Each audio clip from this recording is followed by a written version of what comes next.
Hello welcome back to my channel. నేను మీ జాహ్నవి. ఈరోజు recipe వచ్చేసి కొత్తిమీర రోటి పచ్చడి ఎలా చేసుకోవాలో వీడియోలో చూపించేస్తాను. చాలా టేస్టీగా ఉంటుంది. వేడివేడి అన్నంలోకి పచ్చడి వేసుకొని తింటే అద్భుతంగా ఉంటుంది. అలాగే దోశ ఇడ్లీలో కూడా నంచుకోవడానికి చాలా బాగుంటుంది. నచ్చితే తప్పకుండా ట్రై చేయండి. వీడియోని లాస్ట్ వరకు చూడండి. ఛానల్ని సబ్స్క్రైబ్ చేసుకోండి. ముందుగా కొంచెం చింతపండుని నీళ్ళలో నానబెట్టుకోవాలి. మీ కారానికి తగినట్లుగా పచ్చిమిరపకాయలని తీసుకోవాలి. అలాగే ఒక ఉల్లిపాయ, ఒక టమోటో, కొంచెం అల్లం ముక్క, ఒక చిన్న అల్లం ముక్కని తీసుకోవాలి.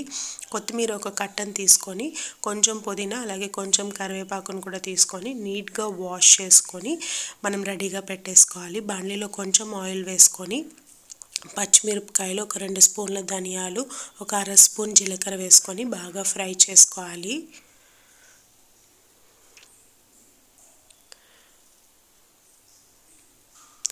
ఇవి బాగా ఫ్రై అయిన తర్వాత స్టవ్ ఆఫ్ చేసుకొని వీటిని ఒక ప్లేట్లోకి తీసేసుకొని పక్కన పెట్టేసుకోవాలి. ఇప్పుడు సేమ్ అదే కడాయిలో మళ్ళీ స్టవ్ ఆన్ చేసుకొని కొంచెం ఆయిల్ వేసుకోండి. అలాగే మనం ముందుగా సన్నగా కట్ చేసి పెట్టుకున్నాం కదా, 1 ఇంచు అల్లం ముక్కలు, వాటిని దాంట్లోకి యాడ్ చేసేసుకోండి. అవి లైట్గా ఫ్రై అయ్యాక ఉల్లిపాయ ముక్కల్ని కూడా యాడ్ చేసుకోండి.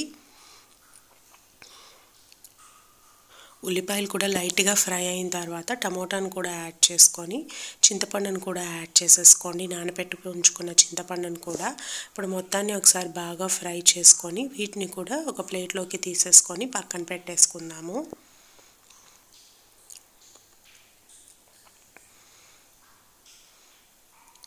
ఆ తర్వాత మనం ముందుగా కడిగి ఉంచుకున్న కొత్తిమీర, కరివేపాకు, అలాగే కొంచెం పుదీనా, కరివేపాకు పుదీనా కొంచెం యాడ్ చేసుకోండి. కొత్తిమీర కాడలతో సహా యాడ్ చేసుకోండి, చాలా టేస్టీగా ఉంటుంది.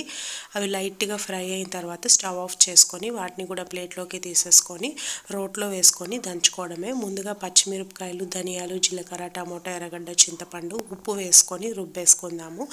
ఇవి బాగా మెదిగిన తర్వాత మనం కొత్తిమీరనే యాడ్ చేసుకుందాము.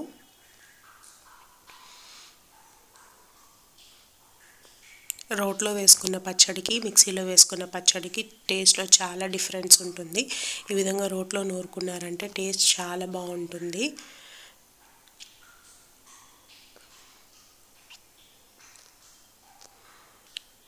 చూసారు కదా, ఈ విధంగా మెత్తగా ఎంతవరకు రుబ్బుకోవాలి. మీ దగ్గర రోల్ లేదనుకుంటే కచ్చాపచ్చాగా మిక్సీలో అయినా గ్రైండ్ చేసుకొని తిరగమాత పెట్టేసుకోవచ్చు.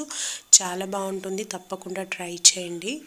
చూసారు కదా, ఈ విధంగా మెదిపేసుకున్న తర్వాత దీన్ని ఒక ప్లేట్లోకి తీసేసుకొని దీనికి పోపు పెట్టేసుకుంటాము. చాలా టేస్టీగా ఉంటుంది ఈ పచ్చడి, తప్పకుండా ట్రై చేయండి. కొత్తిమీర ఎక్కువ క్వాంటిటీలో చేసుకుంటున్నాం కాబట్టి హెల్త్కి కూడా చాలా మంచిది.